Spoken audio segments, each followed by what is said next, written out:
Respected Principal Hale sir, our beloved Vice Principal Dr. Shakib sir, Dean, Commerce Faculty MGV, our beloved Dr. Arif Anjum sir, our dynamic Physical Director, Professor Rizwan Khan sir, HOTs, faculties, and all the participants.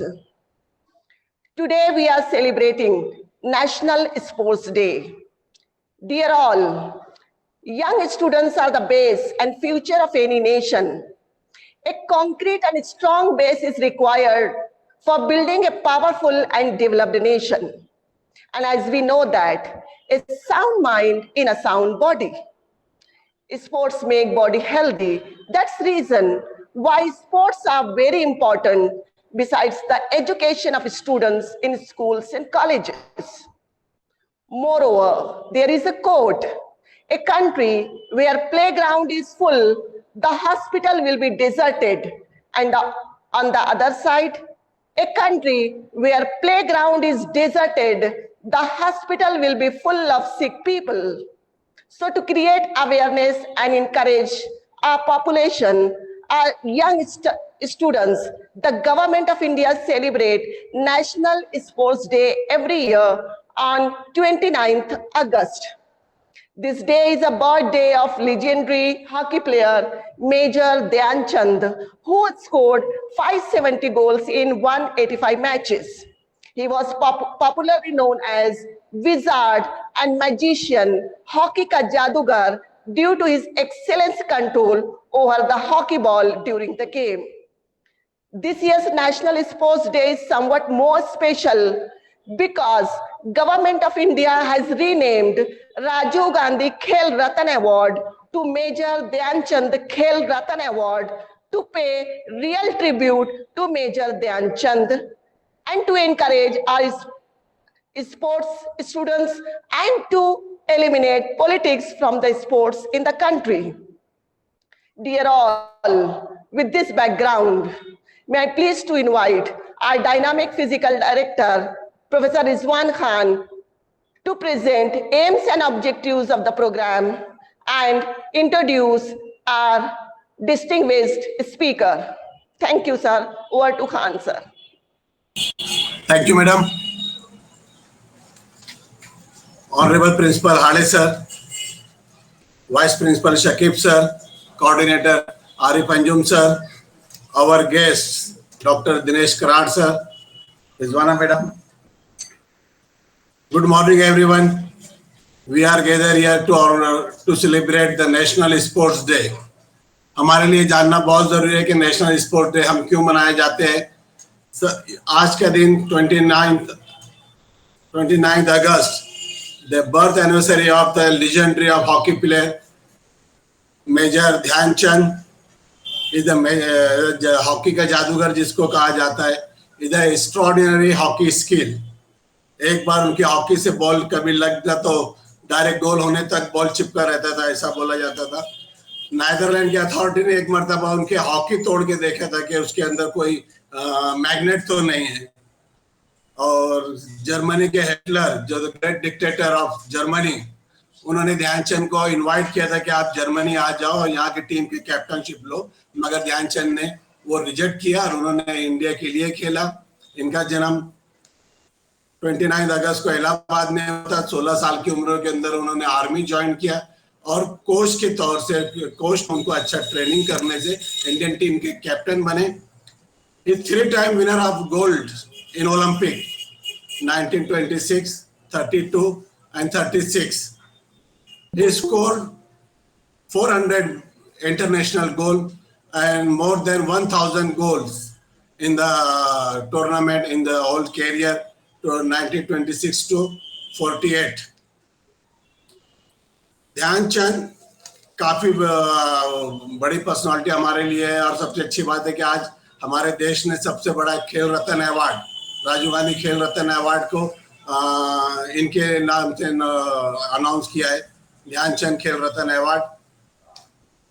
National sports day के बारे में मैं एक ही बात बोलना चाहूँगा कि ये स्पोर्ट्स के अवेयरनेस के लिए हमारी गवर्नमेंट ने 2012 से स्टार्ट किया है. लोगों में स्पोर्ट्स का अवेयरनेस है। जिस तरह मैडम ने बताया कि हॉस्पिटल आबाद हो रहे हैं और ग्राउंड डिजर्ट होते जा रहे हैं, तो यही बात को लेके गवर्नमेंट ने अवेयरनेस के लिए किया। स्पोर्ट्स तो होना चाहिए, इसलिए होना चाहिए कि आदमी के अंदर एक डिसिप्लिन आता है, रूल्स एंड रेगुलेशन आता है कि कोई हॉकी खेल रहा है तो डी एरिया के अंदर क्या एक्टिविटी होना चाहिए, डी के बाहर क्या होना चाहिए, लिमिटेशंस क्या होना चाहिए, या क्रिकेट के अंदर क्रीज के बाहर से बॉल डाला तो नो, ये प्रैक्टिकल लाइफ के अंदर इम्प्लीमेंट होता है स्पोर्ट्स का। वो स्पोर्ट्स की वजह से लोगों के अंदर एक 20 मिनट के बास्केटबॉल के मैच के अंदर जो टेम्परामेंट आता है, जीतने की खुशी भी आती है और हारने का गम भी आता है, और मैच इक्वल रहता है, वो जो टेम्परामेंट रहता है इक्वलिटी का और टचन का, तो ये जो प्रैक्टिकल लाइफ के लिए बहुत जरूरी है। और आज का दिन, आज के जो हालात है इसके अंदर healthy mind in healthy body, ये soul mind in soul body madam ने कहा, ये बहुत जरूरी है। आदमी हेल्दी रहा तो वो फैमिली के लिए भी हेल्दी है। कमजोर आदमी हर रिलेशन के लिए कमजोर है, वो फैमिली के लिए हो कि समाज के लिए हो कि शहर के लिए हो, हेल्दी आदमी सबके लिए यूजफुल रहता है। इसलिए गवर्नमेंट ने हेल्थ अवेयरनेस के लिए 2012 से स्टार्ट किया है, और कई स्कीमें इसके अंदर उन्होंने किया। 18 के अंदर खेलो इंडिया के 2018 के अंदर स्कीम लॉन्च किए गए। 2019 के अंदर फिट इंडिया शुरुआत की है honourable our prime minister, under the able guidance of our prime minister Narendra Modi के लिए। और एक है कि इसके अंदर लोगों में एक अंडरस्टैंडिंग आए, एक टेम्परामेंट आए। स्पोर्ट्स की वजह से, मैच खेलने से लोगों का इंटरेक्शन आपस में होता है, टेम्परामेंट आपस में समझ में आता है, और शेयर्स, अपने जो व्यूज है, जो ख्यालात है, वो आपस में शेयर होते हैं। इसके लिए हमारे लिए फिट होना, स्पोर्ट्स में आना चाहिए, अवेयरनेस होना बहुत जरूरी है।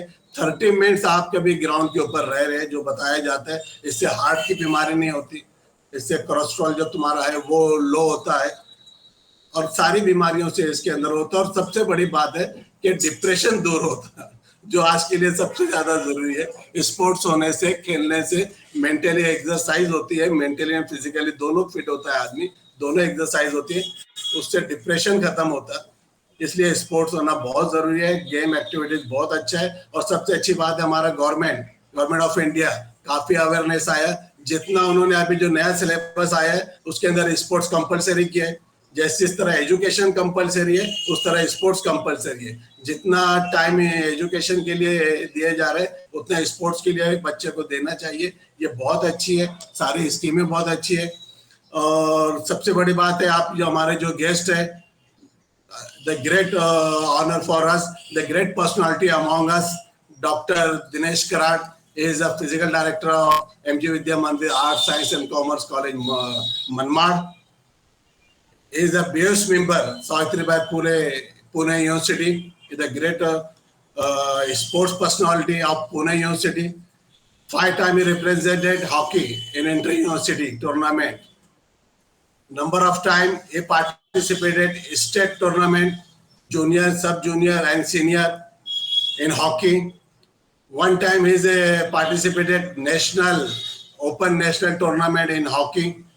Number of time or number of games, more than 5 games he participated, inter-college and inter-groups tournament like hockey, football, athletic, cricket.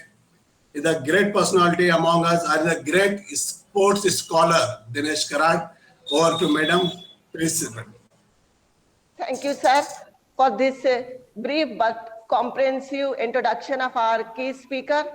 Now it's a time to present a welcome speech, and for that I very humbly invite our beloved Vice Principal Dr. Shakib sir to present welcome speech to welcome our key speaker.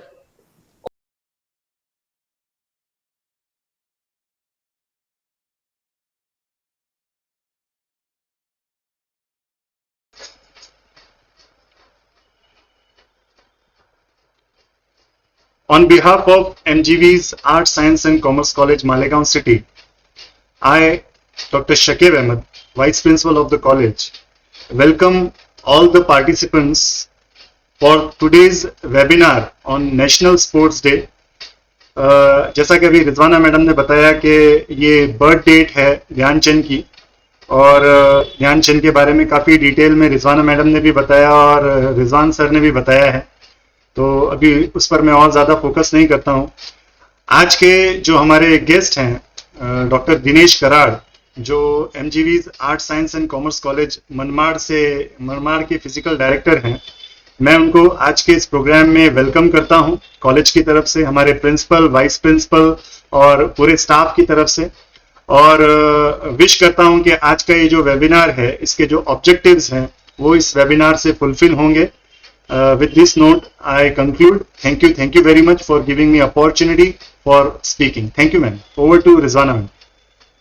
Thank you, sir. और अब बारी है. Today really it's a lucky day that a hockey player, honorable and eminent personality, Dr. Dinesh Karad is now among us. So मैं Khan sir से चाहूंगी कि sir को बुलाया जाए. मैं उनको इनवाइट करती हूँ very humbly to present his speech on the topic. Over to Dr. Dinesh Karad, sir. Thank you very much. Do I am audible, sir? Perfectly? Yes, sir. Yeah, thank you, ma'am, thank you. सबसे पहले तो I would like to thanks to the principal of the college, Dr. Hare sir, as well as the vice principal, Ahmed sir, Rizwana ma'am, the dean of our sports, Arif sir, and as Rizwana madam said, the dynamic personality, who is also our backbone, Mr. Rizwan Khan sir. He is always strongly standing behind us every time in all the situation. So thanks for inviting me on such a wonderful day. Personally, I feel that as a hockey player, I feel proud to speak something on the Major Dhyanchand. तो sir मैं सही तहे दिल से मैं आपका शुक्रगुजार हूँ सर कि आपने मुझे ये बहुत अच्छा मौका दिया. मैं अपनी स्क्रीन शेयर करना चाहूँगा सर. अगर एक बार शेयर हो जाती तो मुझे सिर्फ इत्तला कर दीजिए सर. हाँ, वैसे हिंदी में हाथ थोड़ा हमारा कच्चा है सर, अगर कुछ हो जाता है गलती तो थोड़ा सा एडजस्ट कर लीजिए sir. No problem. Continue, sir. Yes. Continue, sir. No problem. जी सर मैं स्क्रीन शेयर कर रहा हूँ सर. हाँ.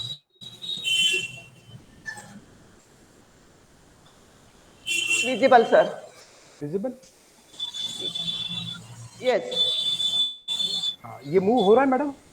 हाँ visible है. Yes, sir. yes. शुक्रिया सर. मेजर ध्यानचंद, सच में जिगर आपका चौड़ा हो जाता है जब आप किसी ऐसे आदमी के बारे में बात करते हो जिसके बारे में पूरा देश प्राइड फील करता है. और मेरे लिए तो खास करके आज वही मौका है कि आज मुझे आप सिटी कॉलेज ने बात करने का ये जो मौका दिया हुआ है. तो जिनके बारे में आज हम जो सुनना चाहते हैं, सबसे पहले तो मैं उनके बारे में एक छोटी सी चीज बताना चाहूंगा कि गुरूर जिसने अपने जिंदगी में कभी किया ही नहीं, ऐसे ये जो पर्सनैलिटी है मेजर ध्यानचंद, जिनके नाम पे पूरा देश. Sir ji sir thank you sir. मैं थोड़ा माइक का आवाज से. हाँ सर अब सही है सर. ये अब आवाज आ रहा है सर. शुक्रिया. Thank you very much sir. Major Dhyan Chand ji के बारे में अगर हम देखना चाहेंगे तो ये आपके सामने ये कुछ ऐसे साल है उनके बारे में जिनके वजह से उनका नाम इतना बड़ा रोशन हुआ था. ये जो साल है कुछ जिसका उनके हॉकी जीवन पे बहुत बड़ा इम्पैक्ट हुआ था. सबसे पहले उम्र की 16 साल में वो इंडियन आर्मी में ज्वाइन हुए थे. काफी छोटी सी उम्र है. आज 10वीं का बच्चा होता है जो 16 साल का होता है, जिन्हें अपने माता पिता घर से बाहर अकेले जाने भी नहीं देते. बट ये उम्र में मेजर ध्यानचंद जी ने आर्मी में, इंडियन आर्मी में अपना नाम जमा किया था वहां से. उसके बाद में 1926 में सबसे पहले वो अपना इंटरनेशनल मैच खेले. उम्र का 22 साल का पड़ाव था दोस्तों. उस उम्र के पड़ाव में उन्होंने अपने देश के लिए, अपने देश की तरफ से, इंडियन आर्मी की टीम की तरफ से वो इंटरनेशनल मैच भी खेले थे. उसके बाद में 1932 में, जैसे रिजवान सर ने भी बताया था, 1932 में उन्होंने अपने देश के लिए गोल्ड मेडल लेके आया ओलंपिक में. 1936 में ये जो बर्लिन ओलंपिक है, इसके लिए बहुत बहुत बड़ा, मतलब जब मेजर ध्यानचंद जी के लिए एक उन्हें जादूगर क्यों कहा गया है, ये सबसे बड़ा उनका ये जो प्लेटफॉर्म था 1936 का, जो बर्लिन ओलंपिक में हुआ था, जर्मनी में जो ओलंपिक हुई थी, इसके बारे में हम आगे जाके बहुत अच्छा खासा मैं आपको बताऊंगा भी कि क्या हुआ था उस मैच में, क्या हुआ था उस ओलंपिक में जब मेजर ध्यानचंद जी का इतना नाम बढ़ा हुआ था। वहां पे भी इन्होंने इंडिया के लिए एक गोल्ड मेडल लेके आए थे। उसके बाद में 1965 में उनको पद्म भूषण पुरस्कार से नवाजा गया था। हम मेजर ध्यानचंद जी के शुरुआत से हम अगर देखेंगे तो उनका जन्म 29 अगस्त 1905 में इलाहाबाद में एक छोटा सा गांव है प्रयाग, एक गरीब घर में ही उनका जन्म हुआ था। प्रयाग जो इलाहाबाद में स्थित है, वहां पे उनका जन्म हुआ था। उनके पापा उनके जो फादर थे वो ब्रिटिश आर्मी में, आप बोलोगे कि ब्रिटिश आर्मी, तब हमारा देश अंग्रेजों के कब्जे में था, तब हम पे अंग्रेजों का राज था, इसलिए ब्रिटिश इंडियन आर्मी तब हमें कहा जाता था।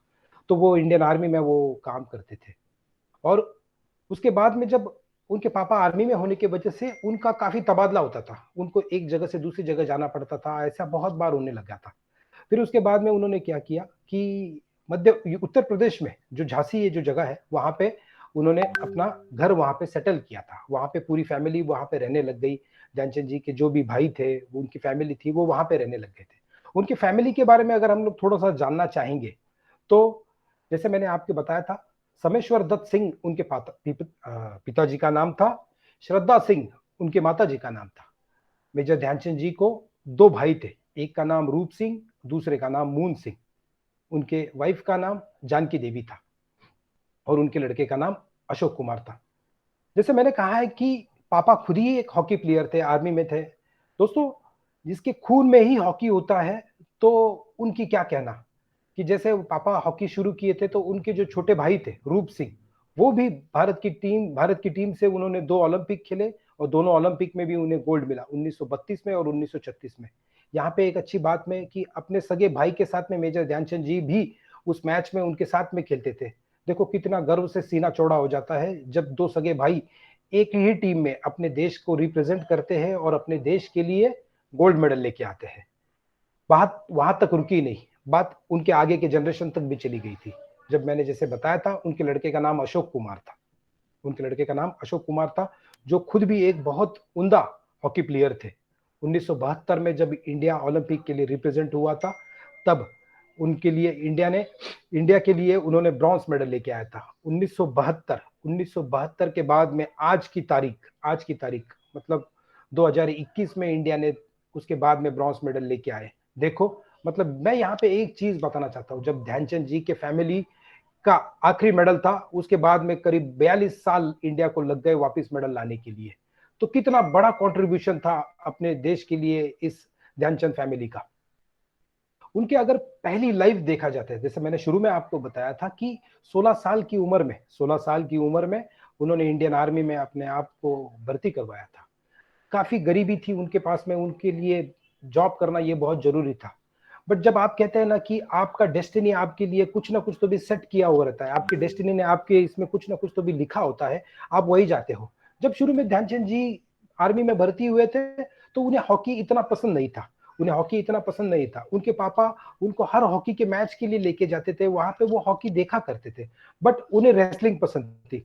बट जैसे दिन ब दिन बदलते गए, उन्होंने जितनी हॉकी ज्यादा देखी और वहां पे उन्होंने अपने आप को रेसलिंग छोड़ के अपने आप को हॉकी की तरफ टर्न किया, अपने आप को हॉकी की तरफ बढ़ा, चेंज किया। जैसे मैं एक उनकी छोटी सी स्टोरी यहाँ पे आपके साथ में शेयर करना चाहूंगा। उनके पापा एक आर्मी की मैच में उनको देखने के लिए लेके गए और वहां से इनके बटालियन का एक जो ये ब्राह्मण बटालियन से वो खेला करते थे, वो बटालियन की टीम उनके सामने खेल रही थी और ध्यानचंद जी ने अपने पापा को बताया कि ये क्या हॉकी खेल रहे हैं, ऐसा कभी हॉकी तो खेला ही नहीं जाता, ये सब गलत खेल रहे हैं। तो उनके पापा ने उन्हें बताया कि आपको खेलना आता है? बोले मैं जरूर खेलूंगा। और उन्होंने बोला कि आप जाके ये टीम में खेलो। और वहीं से वो सामने जाके वो खेलने लग गए और पूरा पूरा वहां पे जितना भी लोग थे वो सब चौंक गए कि इतना छोटा सा लड़का इतना अच्छा हॉकी कैसे क्या खेल सकता है। और वहां से उनकी शुरुआत चालू हो गई। फिर उसके बाद में हम लोग देखेंगे कि उनका इंटरनेशनल करियर कैसे शुरुआत हुआ था। 1922 में उन्होंने सबसे पहले आर्मी की टीम से वो अपने खेलना उन्होंने शुरू किया। उनका सिलेक्शन हुआ आर्मी की टीम में, वहां से वो शुरू हुआ उनका हॉकी का उनका एग्जैक्टली करियर। फिर 1926 में देखो 1905 में उनका जन्म हुआ था, मतलब 1926 में उन्होंने सबसे पहला अपना इंटरनेशनल मैच खेला। 1926 में मतलब उम्र की 21 साल में, इतने कम साल की उम्र। आजकल के बच्चे हम लोग देखते हैं, हम सब मोबाइल में लगे हुए रहते हैं, बट उसी 21 साल की उम्र में मेजर ध्यानचंद जी ने अपने आप को इंडियन टीम में अपना नाम दर्ज किया और न्यूजीलैंड में वो जो इंटरनेशनल मैच हुआ था वहां पे वो खेल के आए थे और वहां पे उन्होंने अपने टीम को जीत हासिल करवाई। उनमें उनका सबसे बड़ा योगदान था और आते ही मेजर ध्यानचंद जी का लांस नायक करके उनका प्रमोशन करवाया। वैसे देखा जाए आर्मी में ये एक छोटी सी पोस्ट होती है, बट उसका बहुत ओहदा होता है, तो उनको इंडियन आर्मी ने लांस नायक से उनको नवाजा गया। ध्यानचंद, बहुत कम लोगों को ये चीज पता थी कि उनका नाम ध्यानचंद ये था ही नहीं, उनका नाम ध्यान सिंह था। फिर ये चंद कहां से आया, उसकी बहुत एक अच्छी स्टोरी है। जब वो आर्मी में थे तब जैसे हमने शुरू में भी बताया गया था, तब हमारे पे अंग्रेजों का राज था, अंग्रेज हमारे पे रूल करते थे, तो वो आर्मी में थे तो उन्हें प्रैक्टिस के लिए इतना टाइम नहीं मिलता था, बट उन्होंने कभी हार नहीं मानी। वो बोलते थे कि दिन में मैं आर्मी की ड्यूटी करते थे और रात में, जी हाँ, रात में चांद के उजाले में वो हॉकी और बॉल को लेके ग्राउंड पे चले जाते थे और वहां पे प्रैक्टिस करते थे। सारे उनके दोस्त हंसा करते थे कि ये क्या कर रहा है, तो ये बोलते थे कि नहीं, मैं अगर इस चांद के उजाले में मैं अगर अपने आप को बना सकता हूं, अपने आप को प्रूव कर सकता हूं, तो दिन के उजाले में मैं तो आसमान छू लूंगा। और दोस्तों बात वही हुई। उन्होंने अपने आप को इतना इतना परफेक्ट बनाया, इतना स्किलफुल बनाया कि वो प्रैक्टिस कर करके वो अपने आप को एक बहुत बड़ा प्लेयर उन्होंने आगे जाके अपने साबित किया। तो उनके दोस्त उनको चांद कह के पुकारने लगे, क्योंकि वो चांद की लाइट में, वो लोग चांद के उजाले में वो प्रैक्टिस करते थे। और उनके कोच ने उनको कहा गया कि तुम ध्यान सिंह नहीं हो, तुम ध्यानचंद हो और तुम उस चांद की ऊंचाई तक जरूर जाओगे। इसीलिए उसके आगे उनको ध्यानचंद कहा गया। वैसे उनका नाम ध्यान सिंह ही था, बट आगे जाके इसकी वजह से उनको ध्यानचंद कहा गया। एक ऐसी उनकी स्टोरी थी कि जो बहुत कम लोगों को पता है कि एक बार ऐसे हुआ कि जब अंग्रेजों का मतलब इंग्लैंड जब हमारे पे राज करता था, तब इंग्लैंड ने एक बार ऐसा डिसाइड किया कि ये सारी टीम को, इंडियन टीम को, जिसका बहुत पूरी दुनिया में इनका नाम हो गया था, कि ये टीम को हम लोग इंग्लैंड लेके जाएंगे और वहां पे एक हॉकी का मैच खिलाएंगे। तब सब डिसाइड हो गया और इंग्लैंड में चारों तरफ पूरे पेपर में छप गया, पूरे मीडिया में चल हो गया कि भारत से कोई मैजिशियन आ रहा है, भारत से मेजर ध्यानचंद इंग्लैंड में आ रहे खेलने के लिए। बहुत बहुत एकदम पूरे सब लोगों को एक अलग ही एक्साइटमेंट था कि मेजर ध्यानचंद को देखना है, मेजर ध्यानचंद कैसे खेलते हैं ये हमें देखना है। वैसे ही हो गया, यहाँ से इंडिया की टीम वहां चली गई और वहां पे जैसे ही मैच चालू हुआ, वहां पे मैच चालू हो गया और सब लोग देखने लग गए, तो वो करीब आधा मैच के ऊपर चला गया और मेजर ध्यानचंद जी से गोल ही नहीं हो रहा था। सारी सारी जो ऑडियंस थी, सारी जो जनता थी, वो सब हंसने लग गए। जैसे ही वो गोल में अपना शूट मारते थे, हॉकी स्टिक थी, बॉल था, बॉल से वो मारा करते थे, बट उनका गोल ही नहीं होता था। तो सारे पूरा, आपको तो पता है अंग्रेजों का किस तरीके का नेचर था, वो तो वैसे भी इंडिया को वैसे ही डोमिनेट करते, तो पूरा पूरा स्टेडियम हंसा करता था।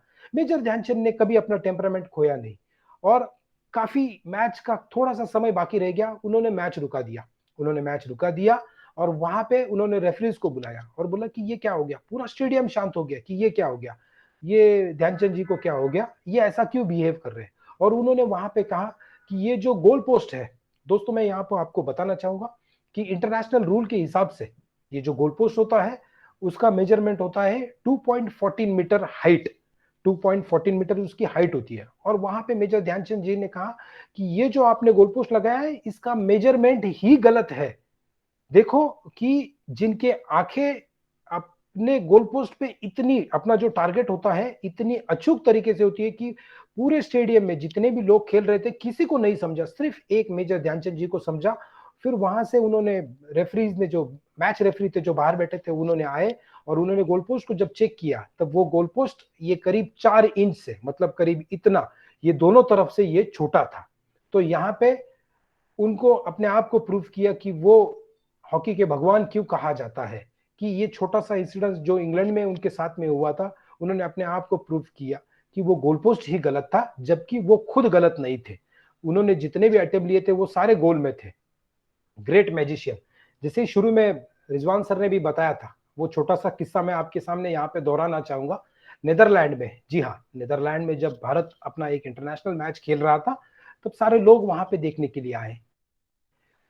लोग तो उनके जो स्किल थी उनके लिए तालियां ही बजा रहे थे, बट चालू मैच में रेफरी ने जो अंपायर थे, जो रेफरी थे, उन्होंने चालू मैच में ये मैच रुकवाया और उन्होंने कहा कि नहीं, हमें इस खेल पे कुछ शक है, हमें ये जो बंदा है, ये जो प्लेयर है मेजर ध्यानचंद, हमें इनके ये जो हॉकी स्टिक है, हमें ये चेक करनी है। तो उन्होंने कहा कि ऐसा क्या हो गया? नहीं, बोले ऐसा हो ही नहीं सकता, उनके हॉकी को बॉल कैसे क्या चिपक सकती है, ऐसे बॉल को कोई अकेला पूरे ग्राउंड में लेके कैसे क्या घूम सकता है, ये ऐसे तो हमने कभी देखा नहीं, ये कुछ गलत है, इन्होंने अपने हॉकी में कुछ गड़बड़ की हुई है। तो दोस्तों, वहां पे चालू मैच में उनकी हॉकी स्टिक तुड़वाई गई, उनकी हॉकी स्टिक को 2 टुकड़ों में बांटा गया, उनकी हॉकी स्टिक को चेक किया गया। फिर उसके बाद में उनको और एक हॉकी स्टिक, उन्होंने अपने हॉकी स्टिक से खेलना शुरू किया, फिर वैसे हो गया, उन्होंने वापस कहा कि नहीं, यहाँ पे भी गड़बड़ है, तो उनकी 2 हॉकी स्टिक वहां पे तोड़ी गई। फिर उन्होंने कहा कि नहीं, आपको हमारे हॉकी स्टिक से खेलना पड़ेगा। मेजर ध्यानचंद ने वो तक राजी किया, वो तक उन्होंने कहा कि जैसे आप कहेंगे वैसा मैं करूंगा। बट उन्होंने अपने गेम में 1 इंच भर भी फर्क नहीं पड़ा और वहां से उनको एक मैजिशियन कहा गया। और अगले दिन वहां के न्यूज़पेपर में आया था कि आइंदा से आगे हॉकी ग्राउंड पे केवल हॉकी की मैच भी नहीं होगी, वहां पे जादूगरी भी हो जाएगी, और वो जादूगर है मेजर ध्यानचंद। सच में अपने देश के लिए कितना बड़ा प्राइड फील करते हैं जब हम ऐसी चीजें सुनते हैं। द बर्लिंग ओलंपिक, यहाँ पे आप देखोगे कि ये द बर्निंग ओलंपिक है। ये बर्निंग ओलंपिक लिखने के पीछे भी एक बहुत बड़ा मेरा एक मकसद था कि ये ओलंपिक, जैसे मैंने शुरू में कहा था कि 1936 में जब जर्मनी के जो बर्लिन, ये जो शहर है, वहां पे ये जो ओलंपिक हुआ था, तो उस ओलंपिक में ध्यानचंद जी को एक अलग सी पहचान मिली। वो क्या है, पूरे दुनिया ने इनको पहचान लिया, और हर एक इंडियंस का, हर एक भारतीय का सीना गर्व से ऊपर हो जाएगा, सीना गर्व से चौड़ा चौड़ा हो जाएगा। ऐसी बात वहां पे हो गई, जो कई सालों से हम लोग इसको दोहराते हैं और आइंदा भी इसको हम लोग जरूर दोहराएंगे। जिन्होंने मेजर ध्यानचंद जी ने पूरे जर्मनी में आग लगा दी थी, जिनको पूरी कंट्री जिनसे डरा करती थी, ऐसा जर्मनी कंट्री था, वहां पे इंडियंस ने जाके अपना देश का नाम रोशन किया था। ये जो ओलंपिक की जो शुरुआत हुई थी, वहीं से सब गड़बड़ वाला काम शुरू हुआ था। जब हमें जर्मनी जाना था, तो अंग्रेजों ने इतने पैसे नहीं दिए थे, और उन्होंने कहा था कि नहीं, आपको हम लोग बाय शिप वहां पे भेजेंगे। तो समुंदर का रास्ता था, काफी लंबा था, कहीं भी दिन उनको वहां पहुंचने के लिए भी लग गए थे। तो इंडियंस ने अपना जो हुनर होता है वो कभी रोका नहीं। तो उसका सबसे बड़ा, जब ये शिप पे जाते थे, तो वो जो शिप पे जो डेक था, तो वो डेक पे भी उन्होंने अपना प्रैक्टिस कभी जाने नहीं दिया। वहां पे भी उन्होंने, शिप पे भी अपना प्रैक्टिस किया। रोज शाम को वो डेक पे आते थे, अपना प्रैक्टिस करते थे, और फिर अपना दिन खत्म करते थे, या दिन की शुरुआत भी वो प्रैक्टिस करते थे। वहां जाने के बाद में जैसे जर्मनी में पहुंचे, तो जर्मनी वैसे ही अपने सबसे बड़ा दावेदार वहां पे जर्मनी ही था। उन्होंने आते ही एक प्रैक्टिस मैच, देखो वो वैसे थे ही एक शैतानी दिमाग के, उन्होंने कहा कि पहले ही आते ही एक प्रैक्टिस मैच इनके साथ में खेल लेंगे, तो हमें समझ में आएगा कि इंडियंस का लेवल कौन सा है, कौन से प्लेयर कैसे खेलते हैं। तो उन्होंने जाते ही अपना एक मैच जर्मनी के साथ में, एक फ्रेंडशिप मैच लगवाया। दोस्तों, वहीं सबसे बड़ी गड़बड़ हो गई कि इंडिया ने अपना जबकि वो प्रैक्टिस मैच था, अपना पहला ही मैच 4-1 से वो लोग हार गए जर्मनी से, और पूरा जर्मनी उन पे हंसने लग गया। ये कौन सी टीम है जिनके आते ही प्रैक्टिस मैच में हम 4-1 से इनको हरा दिया, ये कौन सी इंडियन टीम है, इनका क्यों हमने इतना खौफ रखा हुआ है। तो इनका कोई खौफ रखने की जरूरत नहीं।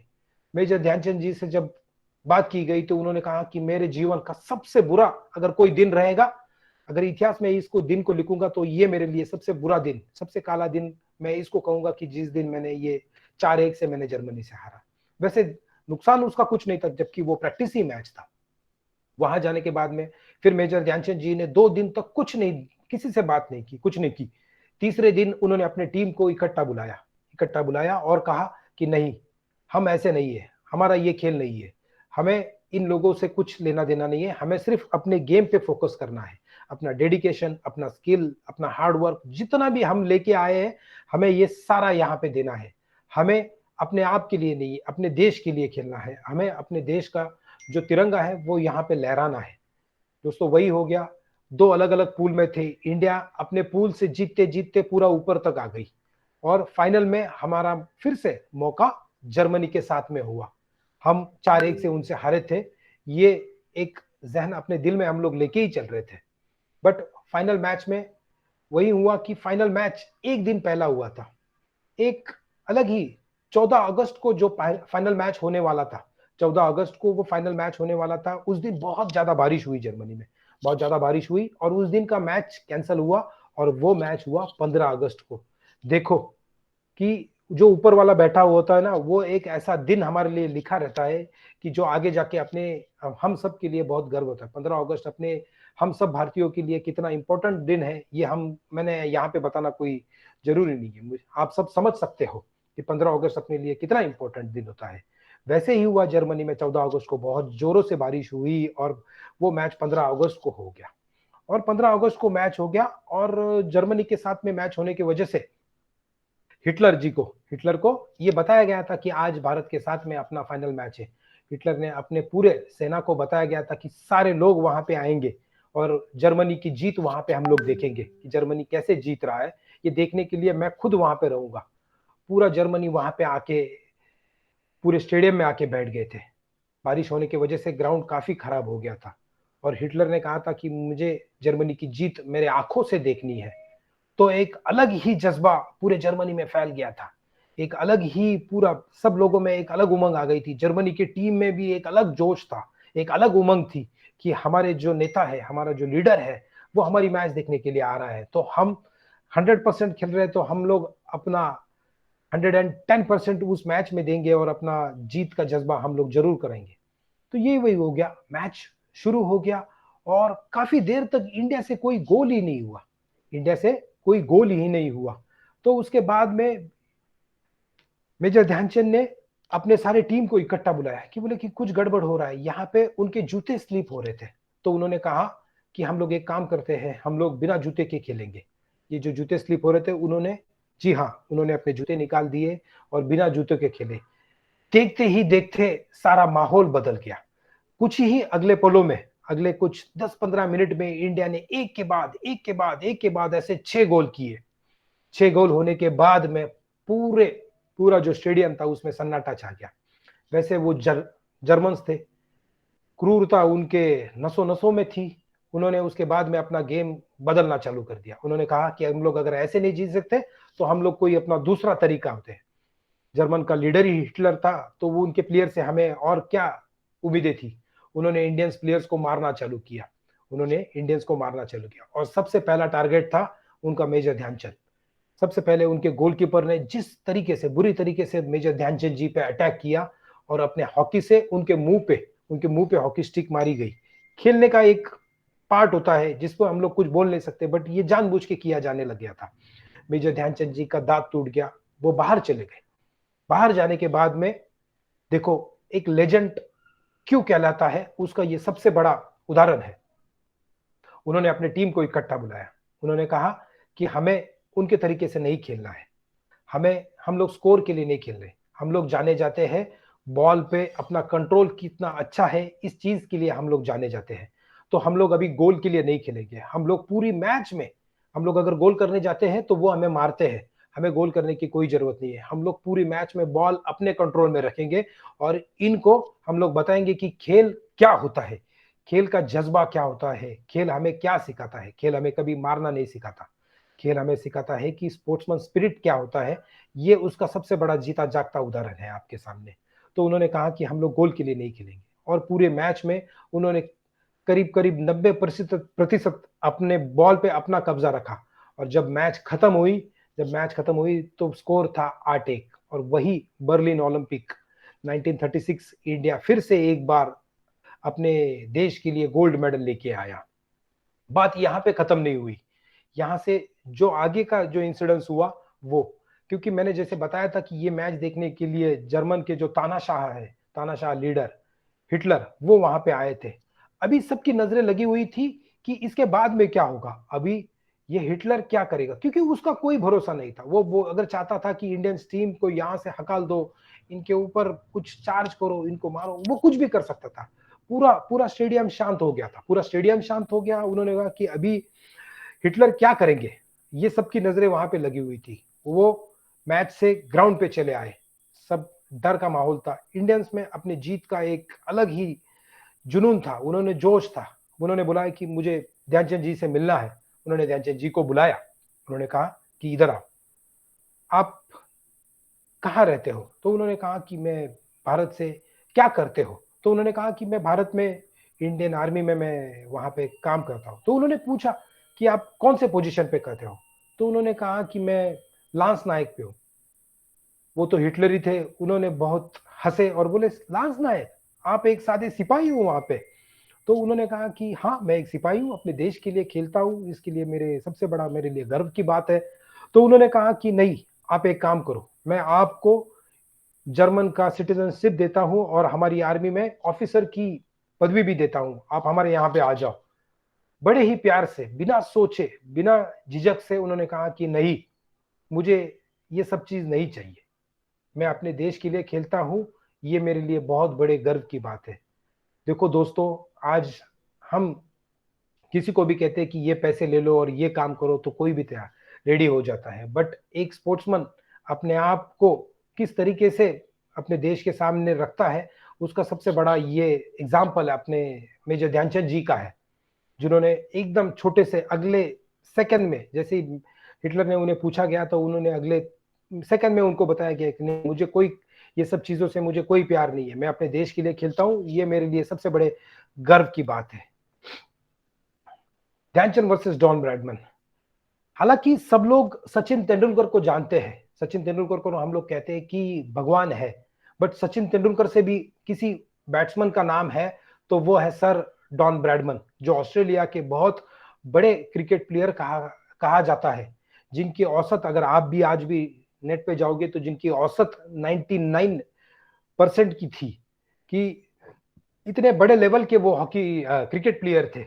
जब उनकी मुलाकात, जब इंडियन टीम एम्स्टर्डम में 1935 में जब इंडियन टीम एम्स्टर्डम में खेलने के लिए गई थी, तो सन डॉन ब्रैडमैन उनको देखने के लिए वहां पे आए थे, जिन्होंने इतने बड़े महान क्रिकेटर को भी उनके बारे में जानकारी थी कि मेजर ध्यानचंद ये बहुत उम्दा लेवल के हॉकी प्लेयर है। तो उनकी मैच वो देखने के लिए आए, और उनकी मैच देखने के बाद में उनको पत्रकारों ने, उनके वहां के जो मीडिया कवरेज थे, उन्होंने पूछा कि आप क्या कहना चाहोगे मेजर ध्यानचंद के बारे में? तो बड़े सिंपल वर्ड में सर डॉन ब्रैडमैन ने कहा था कि he score goals like run in cricket. देखो, वर्ड एकदम छोटा सा है, बट उन्होंने कहा था कि इतने आसानी से वो स्कोर करते हैं हॉकी मैच में। हॉकी मैच में स्कोर करना वैसे देखा जाए तो बहुत मुश्किल चीज होती है। आपने हॉकी के काफी सारे मैच भी देखे रहेंगे कि 3 या 4 स्कोर के ऊपर कभी ज्यादा गोल नहीं होते हैं, बट सर डॉन ब्रैडमैन ने कहा था कि मेजर ध्यानचंद इतने आसानी से स्कोर करते हैं जैसे हम लोग क्रिकेट में रन्स निकालते हैं। तो इतना उनका बड़ा नाम हो गया था कि सर डॉन ब्रैडमैन ने उनके बारे में ये एक लफ्ज कहा था, जो बहुत फेमस भी हुआ था। मेजर ध्यानचंद जी का अगर आप करियर देखोगे तो उन्होंने अपने देश के लिए 3 गोल्ड मेडल लेके आए थे। 1928 का जो ओलंपिक हुआ था, 1932 और 1936। पूरे पूरे विश्व में एक ही ऐसे प्लेयर है जो 3 ओलंपिक में अपने देश के लिए गोल्ड मेडल लेके आए।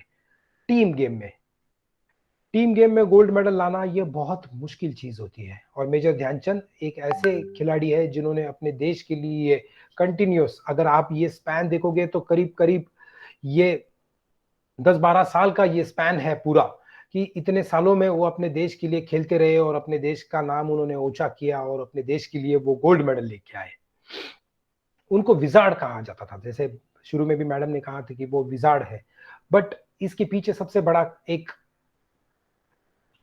एक रीजन था कि उनका जो बॉल कंट्रोल था वो इतना उम्दा था कि लोग बोलते थे कि इतने अच्छे से कौन इस बॉल पे इनका कंट्रोल कैसे हो सकता है।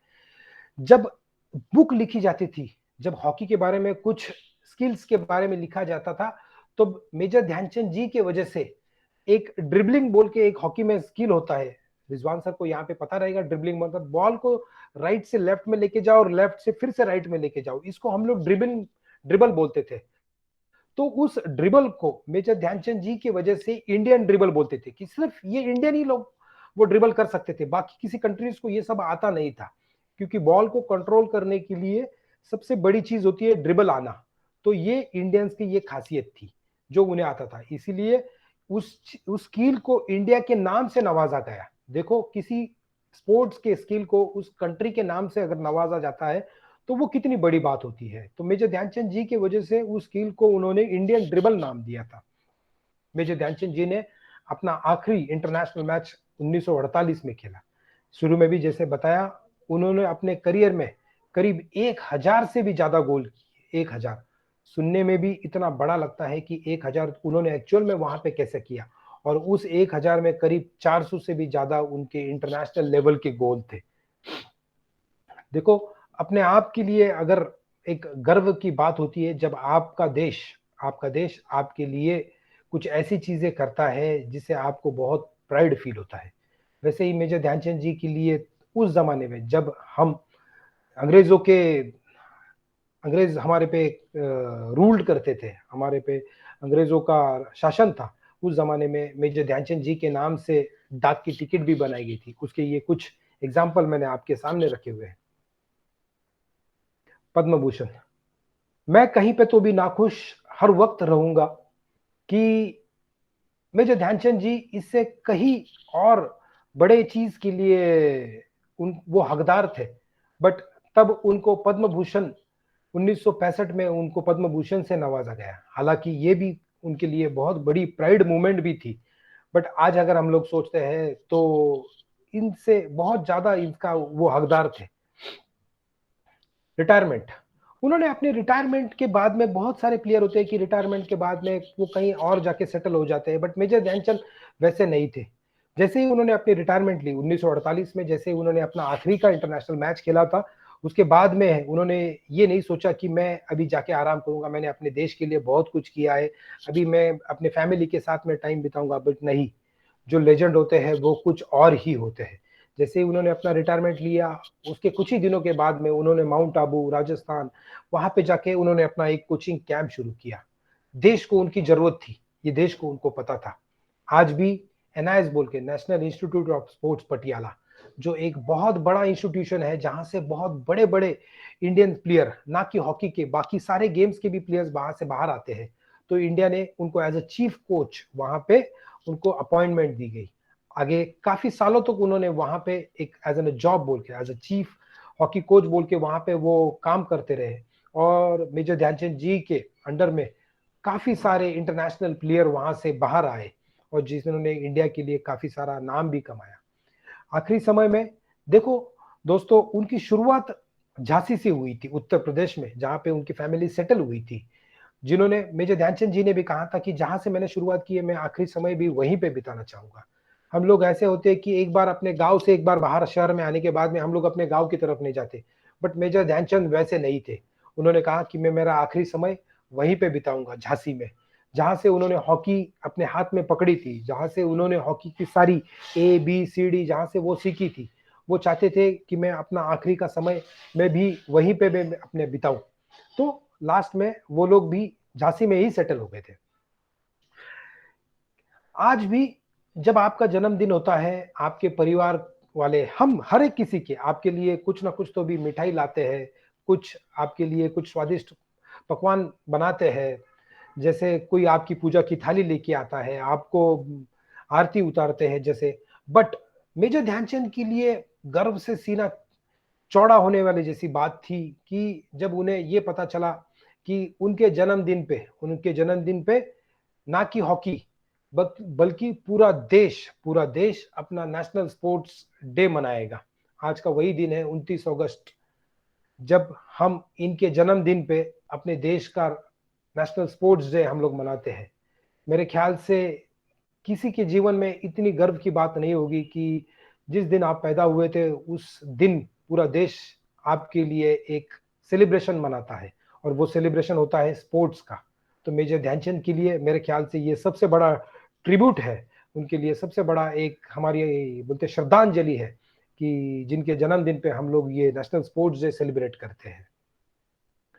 भारत देश ने उनके जाने के बाद में काफी सारी उनके नाम से पूरे देश में काफी सारे स्टेडियम है, बट हर एक इंडियन हॉकी प्लेयर का एक जज्बा होता है, एक उसकी लगन होती है, एक उसकी इच्छा होती है कि मैं दिल्ली में उनके नाम का एक स्टेडियम है, आप कभी भी जाके देख सकते हो, इंटरनेशनल स्टेडियम है, जहां पे 1951 में पहला एशियन गेम्स, हॉकी का पहला एशियन गेम्स वहां पे खेला गया था।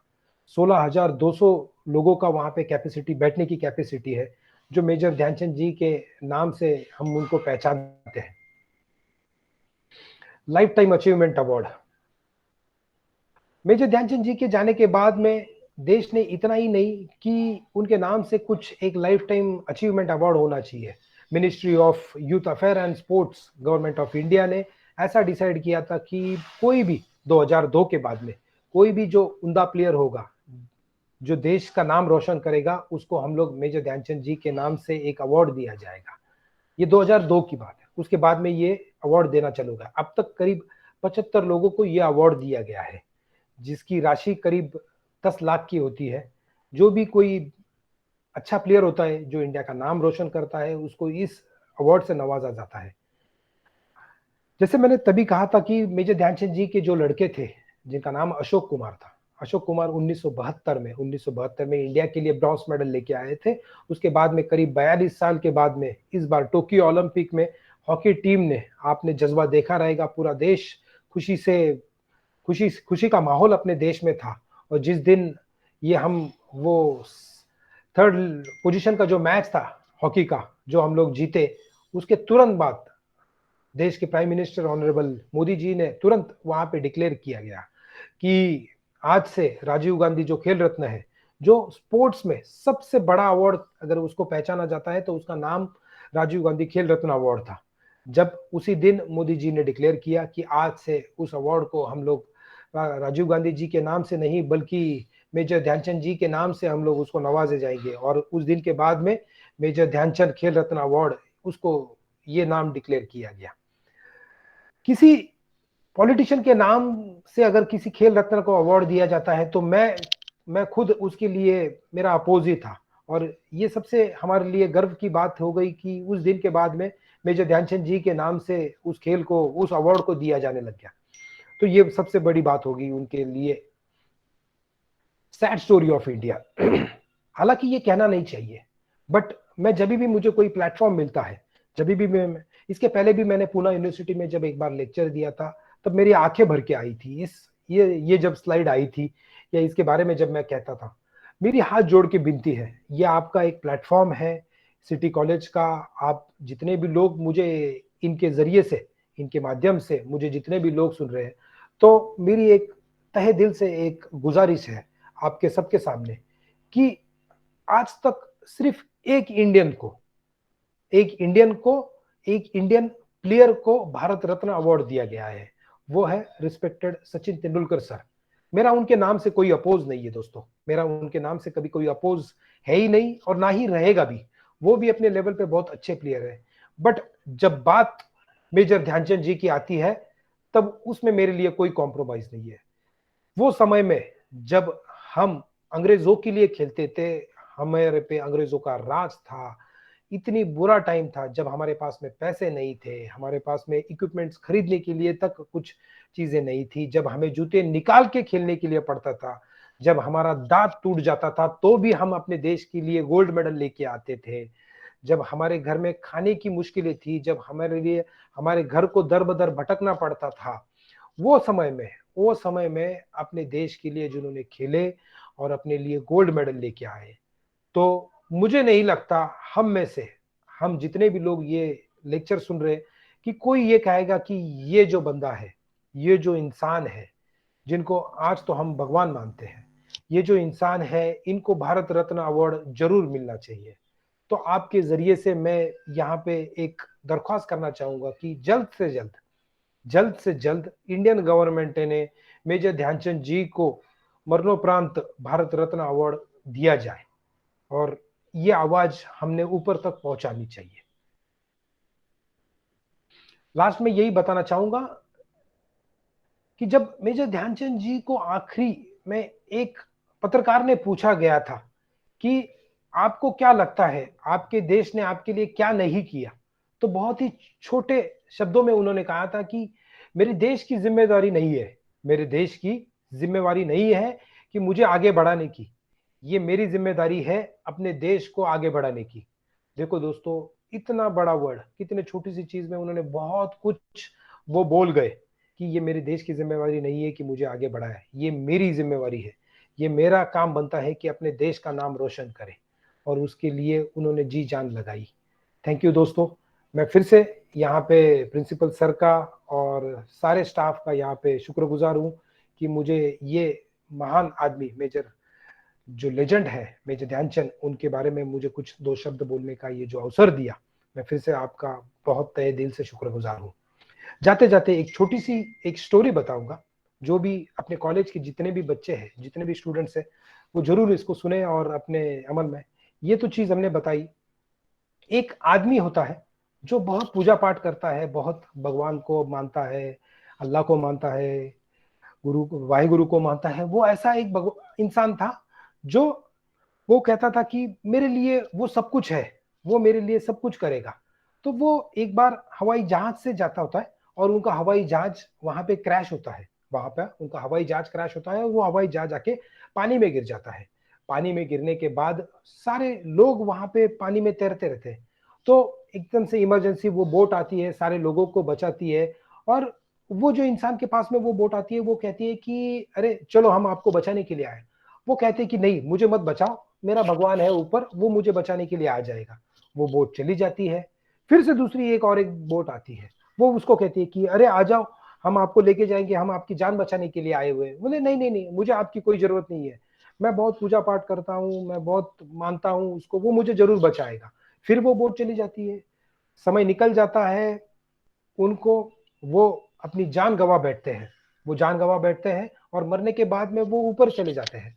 और जब ऊपर चले जाते हैं तो वो भगवान के सामने खड़े होते हैं और वो काफी गुस्सा होते हैं कि मैंने आपके लिए क्या नहीं किया, मैंने अपनी पूरी जिंदगी आपके चरणों में अर्पण की थी, तो भी आपने मेरी जान नहीं बचाई, आप मुझे क्यों नहीं बचाने के लिए आए।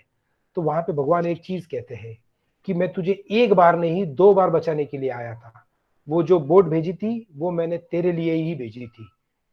कहने का यहाँ पे एक जरिया यही है कि बच्चों, जिंदगी में आपको बहुत सारे मौके मिलेंगे, तो वो मौकों को जाया मत जाने दीजिए, उन मौकों को कभी जाने मत दीजिए।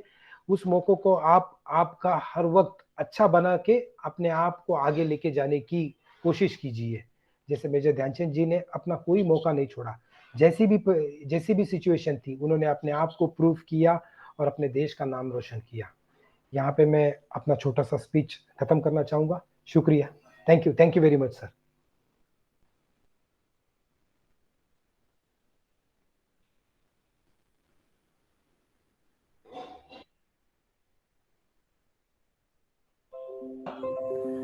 Thank you sir, A marvellous presentation.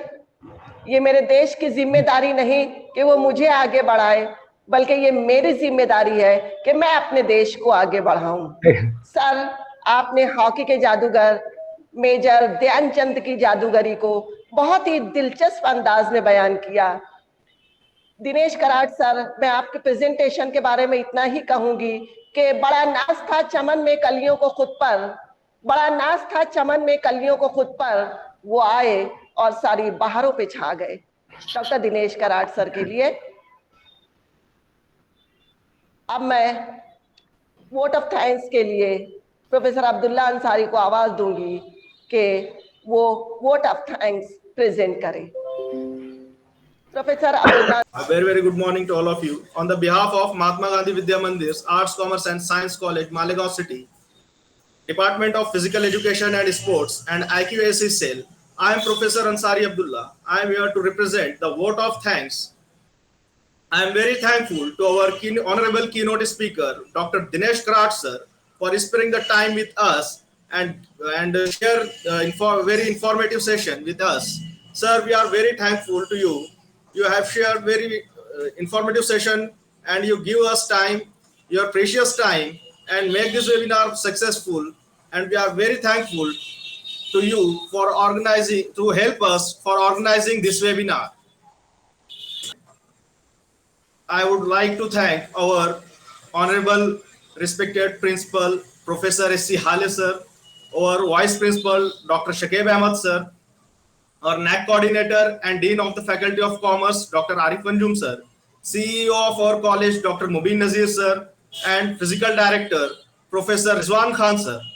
All of you, I am very much thankful to all of you. And last but not the least, all the participants who have joined this webinar and make this webinar more successful. I am very thankful to all of you. Thank you, and thank you very much. Over to you, Rizwana. Thank you, sir. With this, I declare our webinar is over. Thank you, Dinesh Karat, sir. Thank you, sir. Thank you, madam. Thank you very much.